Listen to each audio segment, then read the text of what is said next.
Okey, Assalamualaikum warahmatullahi wabarakatuh dan selamat sejahtera kepada semua pelajar. Okey, pada hari ini, cikgu nak ajar berkaitan dengan sejarah tingkatan 3 KSSM untuk bab yang pertama. Okey. Jadi untuk bab yang pertama, tajuknya adalah kedatangan kuasa barat ke negara kita. Okey, itu adalah tajuk yang pertama dalam sejarah tingkatan 3 KSSM. Dan apa itu kedatangan kuasa barat?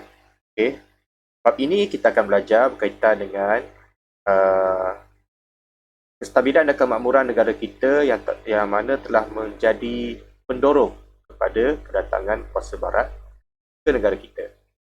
Okay, kuasa barat saing menggunakan banyak strategi untuk menguasai negara kita yang menyebabkan berlakunya penjajahan dan perluasan kuasa di alam lain.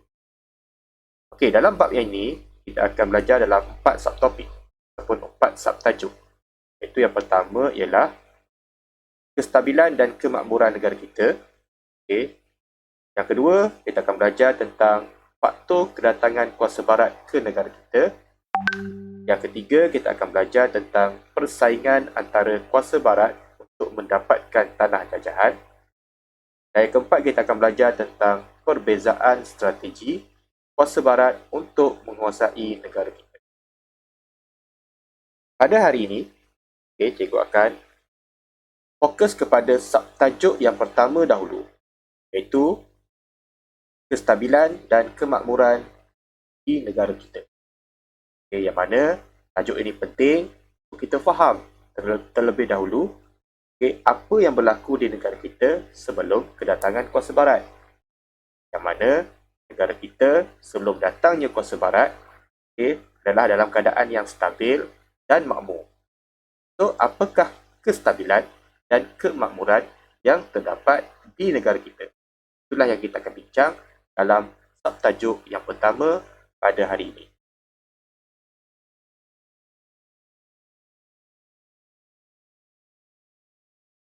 Okey, kestabilan dan kemakmuran. Apa itu kestabilan dan apa itu kemakmuran? Okey, kestabilan adalah merujuk kepada sistem pemerintahan dan pentadbiran yang stabil. Jadi, bila ada soalan berkaitan dengan kestabilan, awak mesti fokus ia adalah berkaitan dengan sistem pemerintahan. Yang mana sistem pemerintahan di negara kita adalah dalam keadaan yang stabil. Stabil bermaksud dalam keadaan yang baik. Itu adalah stabil. Manakala kemakmuran pula adalah merujuk kepada kemajuan sumber ekonomi daripada hasil bumi. Secara umumnya kemakmuran adalah merujuk kepada kemajuan ekonomi yang berlaku di negara kita daripada hasil bumi yang terdapat di negara kita. Secara fokusnya pula, kestabilan adalah dipengaruhi oleh sistem pemerintahan beraja dan pentadbiran yang cekap.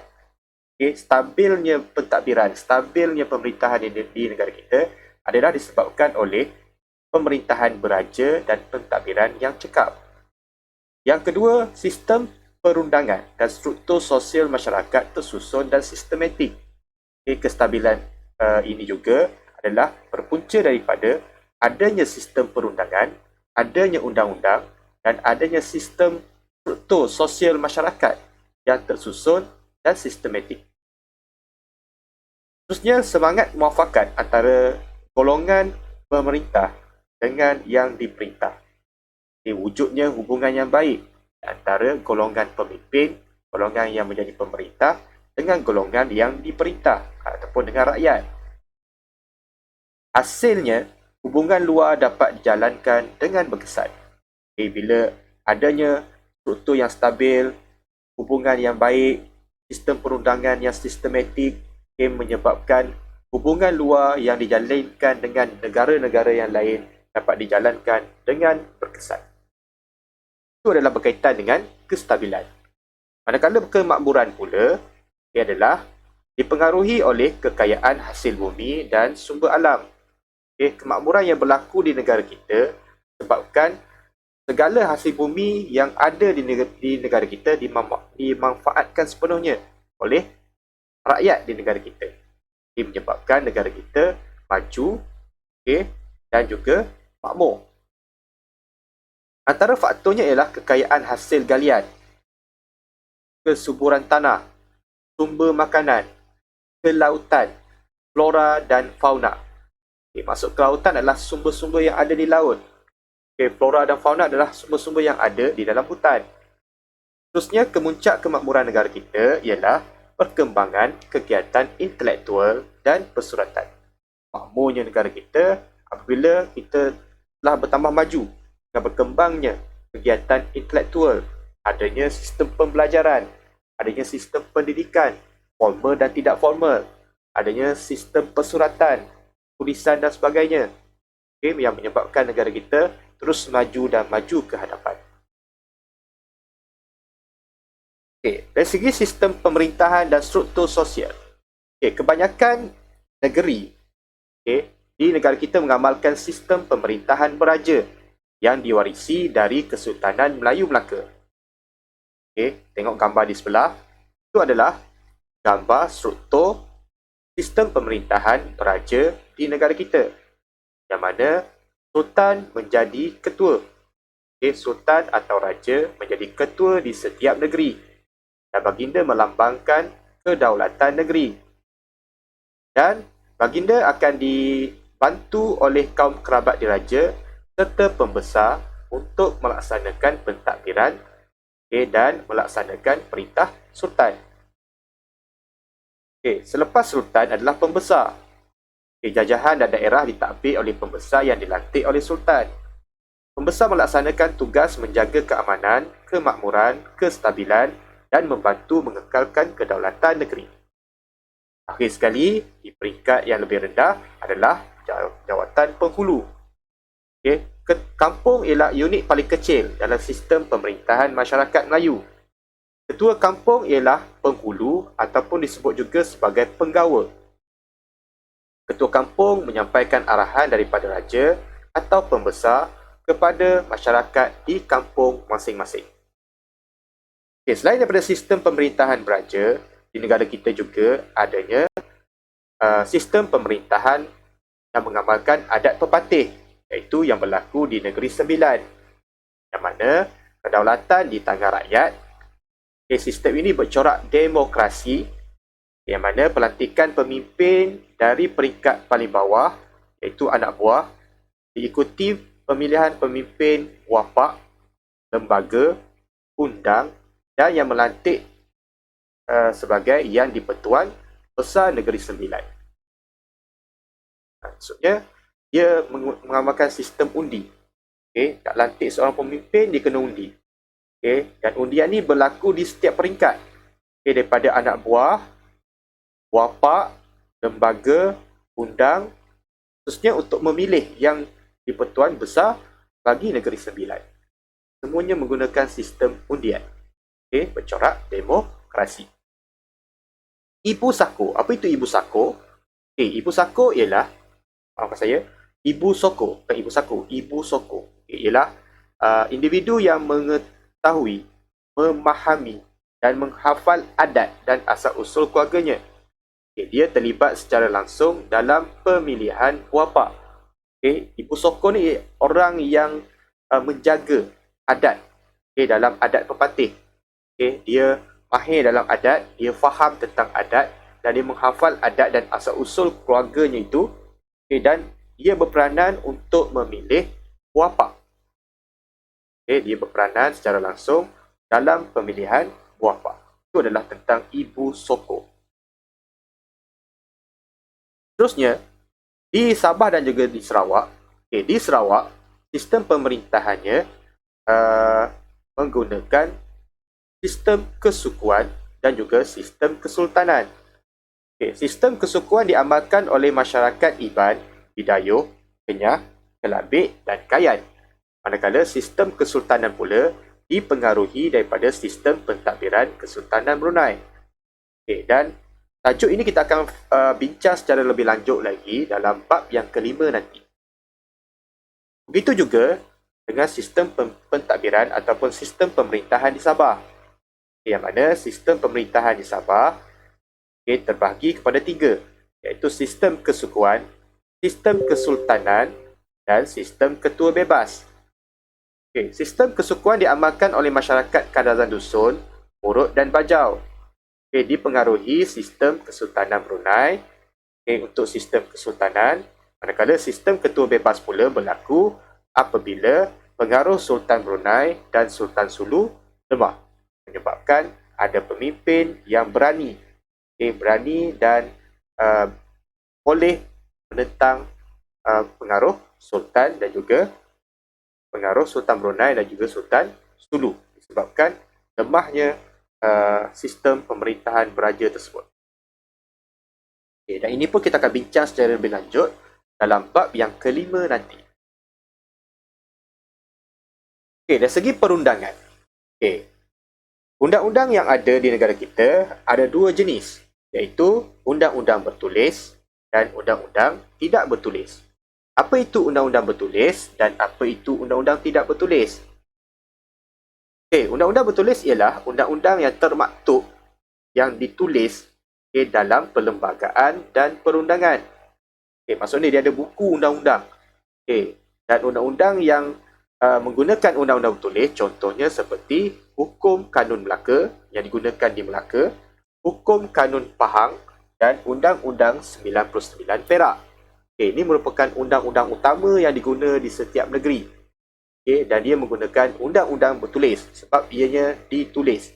Dimasukkan ke dalam buku undang-undang di setiap negeri. Manakala undang-undang tidak bertulis pula ialah undang-undang adat. Contohnya adat pepatih. Yang mana undang-undang ini diguna pakai untuk mengamalkan adat di suatu tempat. Di Sabah dan Sarawak pula, peraturan hidup dan undang-undang adalah berdasarkan peraturan hidup yang diamalkan secara tradisi dan turun-temurun melalui kepercayaan masing-masing. Dan dia lebih kepada undang-undang tidak bertulis sebab dia lebih kepada mengamalkan adat. Dari segi hubungan luar pula, bentuk hubungan luar yang wujud ialah dari segi politik, ekonomi dan sosial. Dan pemerintah negara kita mengamalkan hubungan dengan pedagang British dan Belanda untuk kepentingan negeri masing-masing. Kenapa pentingnya hubungan luar? Yang pertama ialah dapat meluaskan pengaruh. Yang kedua, melindungi daripada ancaman musuh. Yang ketiga, memajukan ekonomi negara dan menstabilkan pemerintahan. Sebab itulah mereka mengadakan hubungan luar. Seterusnya kita bincang berkaitan dengan hasil bumi dan hasil alam yang ada di negara kita yang menyebabkan negara kita mengalami kemakmuran, berlakunya kemakmuran. Yang pertama kita tengok hasil galian. Kita tengok apa perbezaan hasil galian, hasil hutan dengan hasil laut. Pertama sekali kita tengok hasil galian.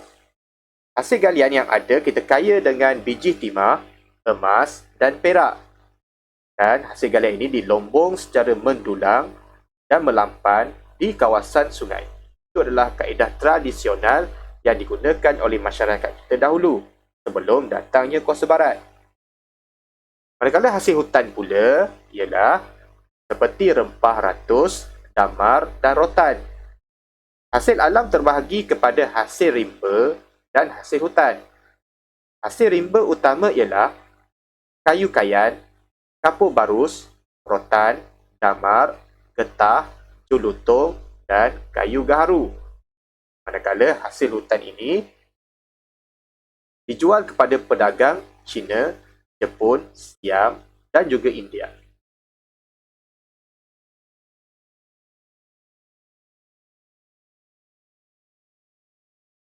Manakala hasil laut pula ialah seperti sirip ikan hiu, timun laut dan juga mutiara.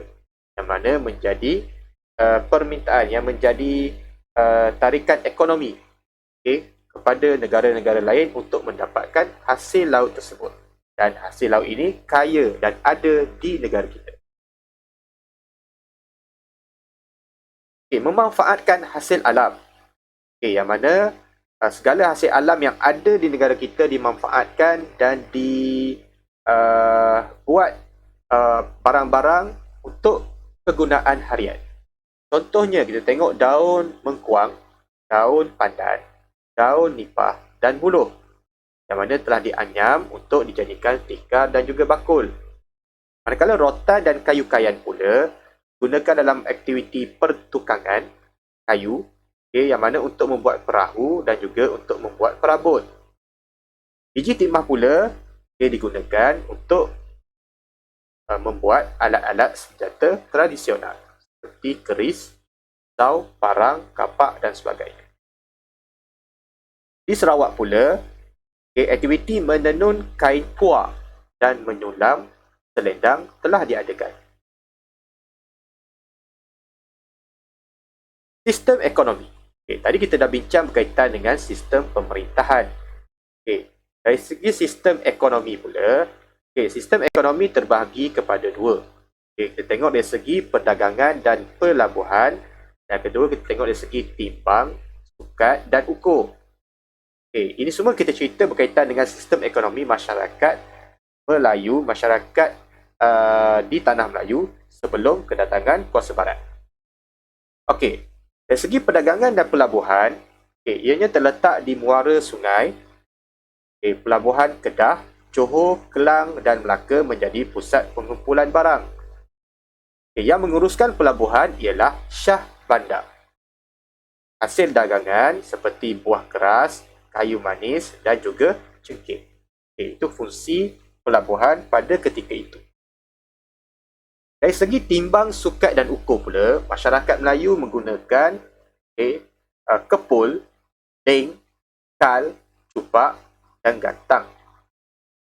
Manakala pedagang Cina menggunakan katil, tahil dan pikul.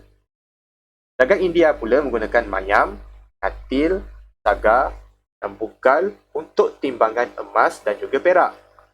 Manakala British pula menggunakan ounce, pound, tan dan juga gelin. Apa yang saya terangkan tadi adalah ungkapan-ungkapan yang digunakan dalam membuat sebarang timbangan, sukatan dan ukuran.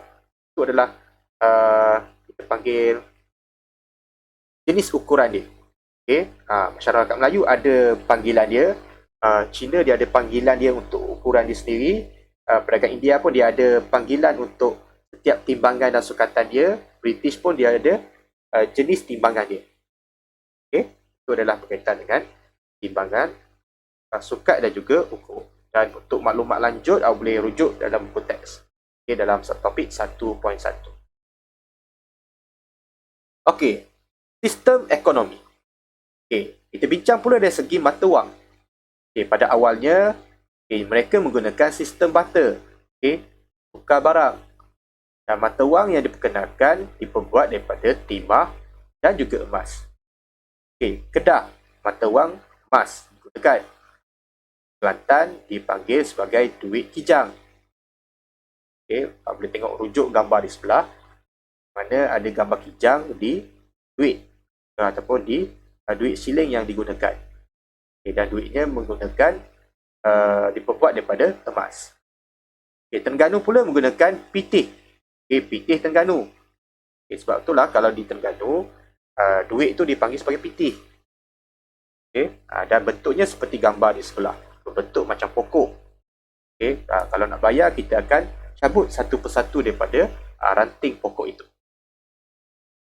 Dari segi sistem percukaian pula, cukai dikenakan ke atas hasil-hasil berikut. Yang pertama ialah hasil pelombongan. Yang kedua, hasil pertanian. Tiga, hasil hutan. Dan yang keempat, hasil perdagangan. Dan cukai merupakan pendapatan kerajaan untuk memakmurkan negeri. Daripada hasil ekonomi tadi, sistem ekonomi yang dijalankan, kerajaan ataupun pentadbiran negeri akan dapat hasilnya dari segi daripada cukai yang telah dikenakan daripada setiap aktiviti ekonomi yang dijalankan, seperti aktiviti pelombongan, pertanian, mengutip hasil hutan dan juga aktiviti perdagangan. Dan cukai-cukai inilah yang akan memakmurkan negeri, yang akan memajukan negeri masing-masing. Dari segi kegiatan keintelektualan, Yang mana pendidikan bertujuan, basically intelektual dia melibatkan pendidikan. Bijaknya seseorang bila dia ada ilmu yang banyak. Jadi ilmu yang banyak tu datangnya daripada sistem pendidikan. Jadi pendidikan ni penting bertujuan untuk melahirkan individu yang berakhlak mulia, berkelakuan sopan, bertata susila dan berhemah tinggi. Ini semua merupakan nilai yang baik. So pendidikan ni penting untuk mewujudkan nilai yang baik dalam setiap individu. Sebelum kedatangan Barat, dalam masyarakat tempatan, pendidikan dibahagikan kepada dua, iaitu pendidikan tidak formal dan pendidikan formal. Kita tengok pendidikan tidak formal terlebih dahulu, yang mana merupakan asuhan awal keluarga. Ajar kemahiran seperti bercucuk tanam, tangkap ikan, raf tangan dan juga bertukar. Dari segi ilmu agama pula, diajar untuk mewujudkan pekerti mulia, menjaga maruah diri. Dan ianya diajar melalui pelbagai cara. Salah satunya adalah melalui pantun, syair, peribahasa, pantang larang dan juga cerita teladan. Itu adalah pendidikan tidak formal. Maknanya tak perlu ke sekolah. Dia diajarkan dalam keluarga masing-masing. Antara cerita rakyat yang memberi nasihat dan pengajaran adalah seperti Si Tanggang, Anak Derhaka dan cerita Anjing dengan Bayang-Bayang. Mesej dalam Si Tanggang, Anak Derhaka ialah mendidik anak agar tidak derhaka kepada ibu bapa. Manakala mesej daripada cerita Anjing dan dengan Bayang-Bayang ialah memberi nasihat supaya bersikap tidak tamak. Di Sabah dan Sarawak, matlamat pendidikan tidak formal membolehkan mereka berdikari apabila dewasa. Melalui cerita lisan yang berkaitan dengan amalan dan kepercayaan turun-temurun. Itu yang banyak digunakan di Sabah dan Sarawak. Di Sabah pula, dipelajari melalui keluarga dan masyarakat setempat seperti bersawah, berternak, bertukang, berburu, memanjat, memancing dan juga menyumpit. Semua itu diajar secara tidak formal kepada generasi-generasi yang seterusnya. Manakala pendidikan formal pula, dia bercorak lebih formal. Lebih formal yang mana pendidikan ini, untuk mendapatkan pendidikan formal ini, ia perlu dilakukan satu tempat yang khas, seperti di sekolah.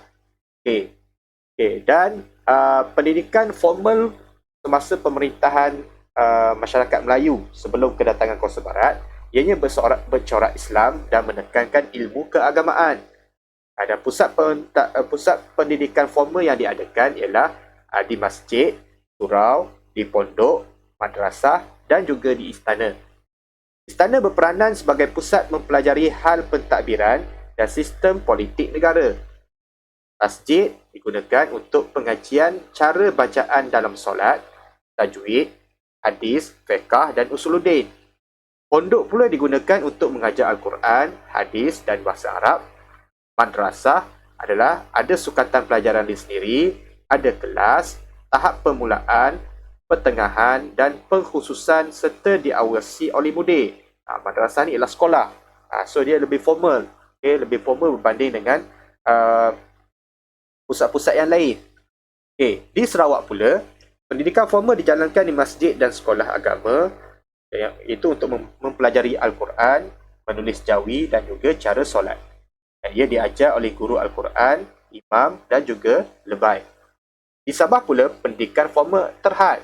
Etnik beragama Islam belajar Al-Quran dan tulisan jawi di surau, pondok dan rumah guru agama.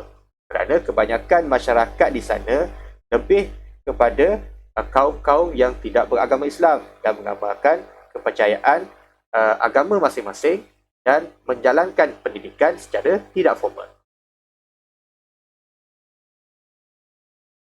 Kepentingan bahasa Melayu. Bahasa Melayu dan tulisan jawi. Kepentingan bahasa Melayu ialah untuk menjadi bahasa ilmu, dan bahasa Melayu merupakan bahasa lingua franca dalam dunia perdagangan di alam Melayu.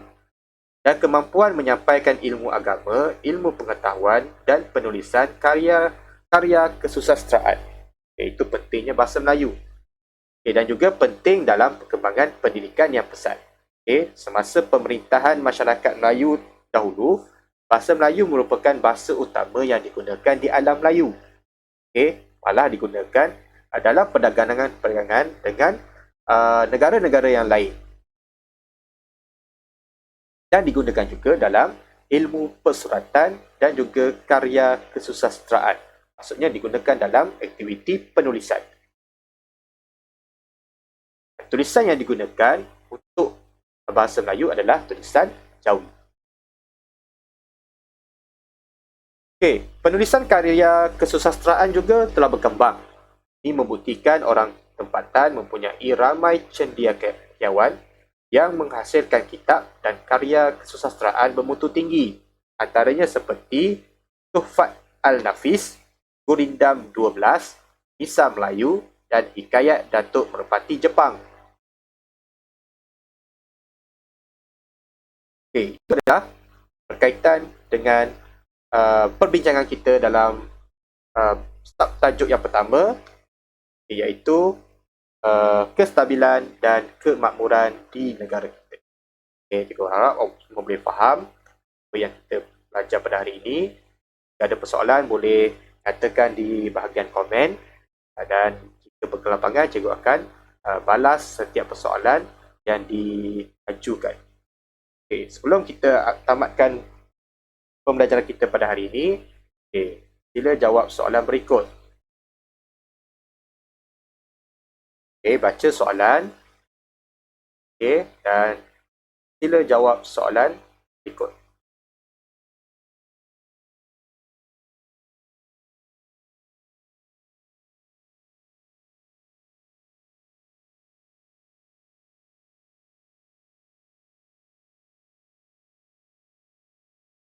Antara berikut yang manakah berkaitan dengan peranan Sultan dalam pentadbiran kerajaan Melayu?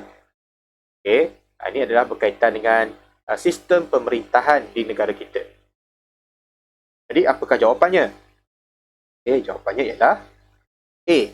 1 dan 2. Mengetuai pentadbiran negeri dan menjadi lambang kedaulatan negeri. Soalan yang kedua. Apakah tugas utama pembesar daerah dan jajahan? Ini juga berkaitan dengan sistem pemerintahan di peringkat daerah dan jajahan yang mana telah ditugaskan kepada pembesar.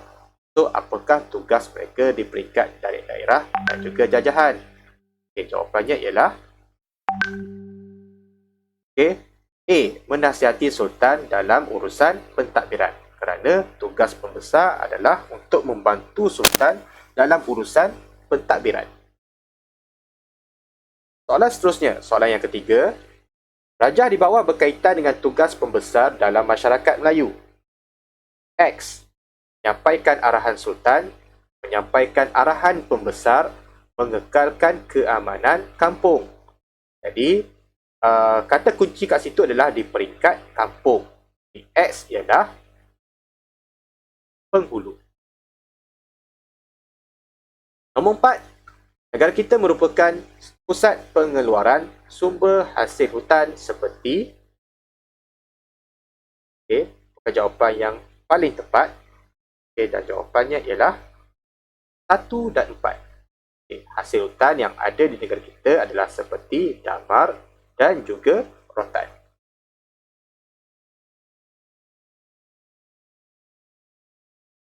Soalan yang kelima.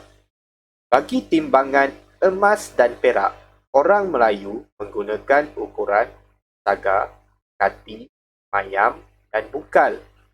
Ukuran timbangan ini diambil dari jawapannya pedagang India. Dan soalan yang keenam.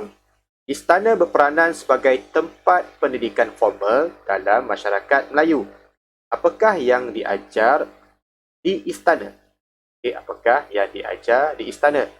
Kita sedia maklum dalam pendidikan formal, banyak pusat-pusat untuk menyampaikan ilmu telah digunakan.